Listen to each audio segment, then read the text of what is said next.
हम पढ़ रहे हैं शेयर वैल्यूएशन। शेयर वैल्यूएशन में हमें कुछ रेशियोज पढ़नी है।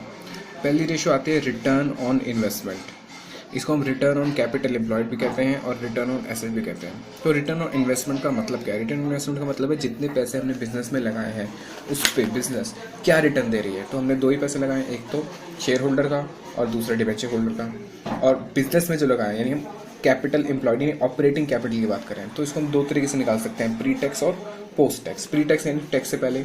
तो हमने जो कमाया सबके लिए वो ईबीआईटी कमाया, तो EBIT divide by operating capital employed into 100। अगर पोस्ट टैक्स निकालना है तो EBIT bracket 1 minus T divide by operating capital employed. या फिर ऐसे भी निकाल सकते हैं कि जो हमने प्री टैक्स निकाला था उसमें से जो प्री टैक्स आरओआई थी उसमें से टैक्स माइनस कर दो।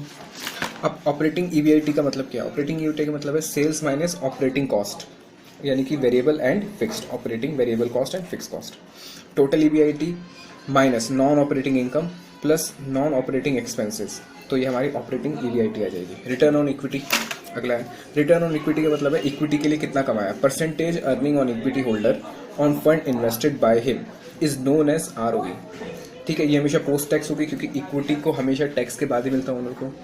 तो इसके लिए होगा अर्निंग फॉर इक्विटी, जो भी हमने अर्निंग अर्न करी इक्विटी के लिए, डिवाइड बाय इक्विटी फंड, यानी कि कितने पैसे हमने इक्विटी के लगा के, यानी कि इक्विटी शेयर होल्डर का जो पैसा और रिजर्व का जो पैसा हमने जो लगाया इक्विटी फंड में, उसके लिए हमने कितना अर्न करा, वो हमारा आरओई है।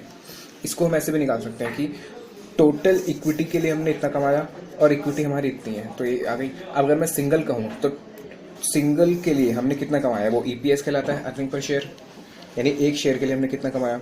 इक्विटी फंड यानी कितने इक्विटी हमारे पास है, तो एक इक्विटी कितने की है, वो बुक वैल्यू पर शेयर होती है, बीवीपीएस। तो यानी जब मैं इसकी रेशियो भी निकालूंगा तो भी वो आरओई आएगा, या तो टोटल में कर लो या सिंगल शेयर में कर लो, सेम चीज़ है। उसके बाद अगला है C, return on equity. Return on equity का मतलब है यही वाला। ठीक है, इसके तीन पार्ट हैं। तीन पार्ट क्या है? रिटर्न ऑन इन्वेस्टमेंट ये वाला, रिटर्न ऑन इन्वेस्टमेंट ये वाला कि हमने टोटल कितना कमाया। ठीक है, परसेंटेज सेविंग ऑन डेट, क्योंकि आरओआई के अंदर डेट जुड़ा हुआ है और इस पे हमें अगर हमारी अपॉर्चुनिटी कॉस्ट, मैं कहूँ हमारा केडी अगर ज़्यादा है और हम दे कम रहे हैं तो हमें फ़ायदा हो जाएगा। वो फ़ायदा किसको मिलेगा? अल्टीमेटली इक्विटी को।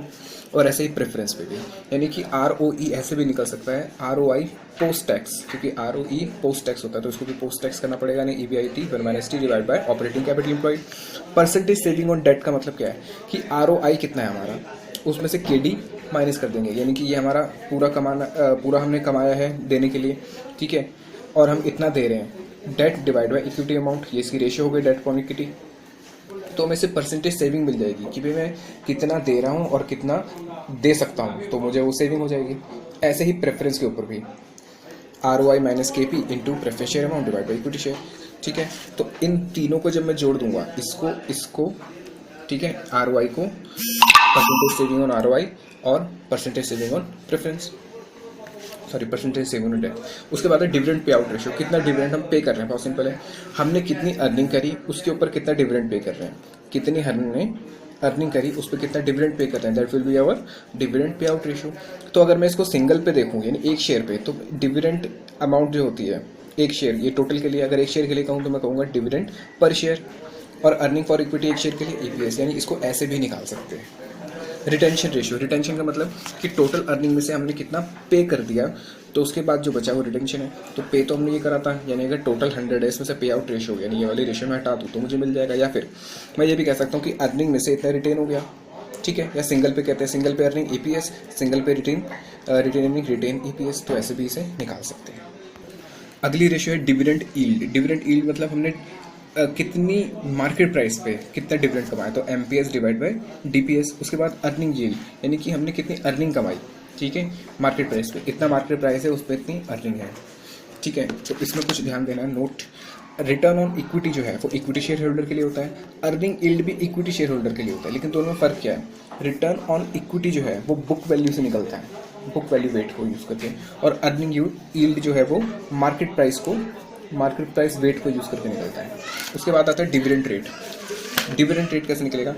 डिविडेंड हम कैसे निकालते हैं? डिविडेंड कैसे निकालते हैं? फेस वैल्यू को मल्टीप्लाई कर देते हैं परसेंटेज से, जो भी डिविडेंड के, तो मुझे ये परसेंटेज चाहिए तो मैं इसको यहाँ ले जाऊँगा।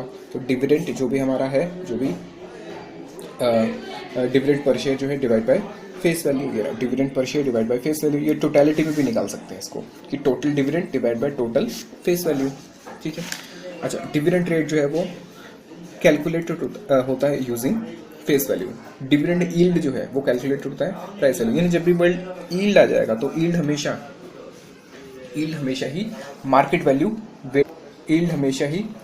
वैल्यू वेट्स पे होता है। डिविडेंड पे आउट रेशियो मतलब कितने ईपीएस पे कितना डीपीएस हमने दिया। डेट इक्विटी रेशियो बहुत सिंपल है, debt upon equity, long term debt होते हैं। उसके बाद कैपिटल गियरिंग रेशियो, यानी कैपिटल पे कितना गियर लग रहा है। हमारी जो कैपिटल है वो ये है, ऑपरेटिंग